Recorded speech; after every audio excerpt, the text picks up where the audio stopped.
Sometimes I answer a question in the comments section, and then I realize that I need to post the answer in a video because it's something that everyone needs to know. So, let's do this. A little background first.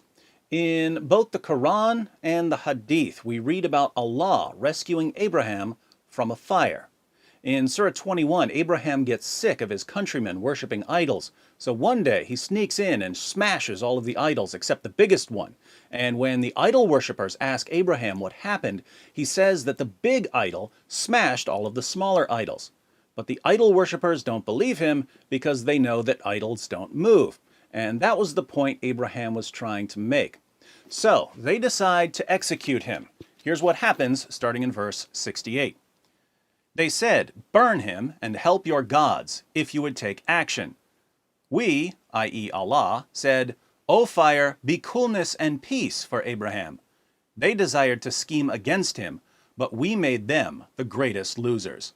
And we delivered him and Lot to the land that we blessed for all peoples. So Allah rescues Abraham from a fire and brings him to the promised land. Keep this in mind for when we trace this story to its source. There's a different version of the story in Surah 37. Abraham mocks the idols, asking them why they don't eat. Then he starts hitting them with his hand, and the idol worshippers rush at him. He condemns them for idolatry, and they say, in verse 97, "Erect a building for him and cast him into the fire." In the Hadith, we find out how Allah protected Abraham from the fire. Allah protected Abraham by sending animals to try to put out the fire. Muhammad uses this version of the story to explain why he ordered his followers to slaughter lizards. We read in Sahih al-Bukhari, number 3359, Allah's messenger ordered that house lizards should be killed, and said, it, i.e. the house lizard, blew the fire on Ibrahim, i.e. Abraham. The commentator adds a note for clarification. When Abraham was thrown into the fire, it is said all the animals tried to extinguish the fire except the house lizard, which blew it. So Allah protected Abraham from the fire by having animals try to put it out. Lizards just wouldn't comply with Allah's plan, which is why lizards must be murdered. This brings us to my response. In a recent video, I mentioned that Abraham wasn't delivered from a fire. It never happened. And in the comments section, someone, I thought it was a Muslim, asked, "How do you know that Abraham was not thrown into the fire?" And here's my response. Because we know where the story came from. The story of God delivering Abraham from a fire was found in the Jewish Talmud, but it was based on a mistranslation of Genesis 15. In Genesis 15:7, God says to Abraham, "I am the Lord who brought you out of Ur of the Chaldeans to give you this land to possess it."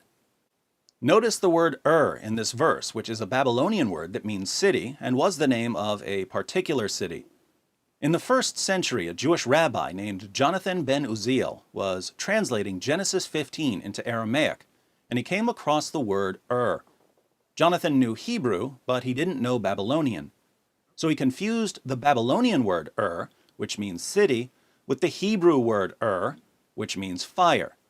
This mistake caused him to mistranslate the passage.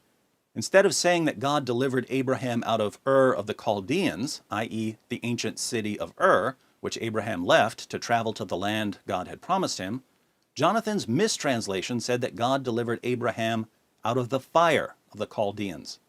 Later writers expanded on this story of Abraham being miraculously delivered from a fire, but these later versions can all be traced back to a mistranslation of Genesis 15.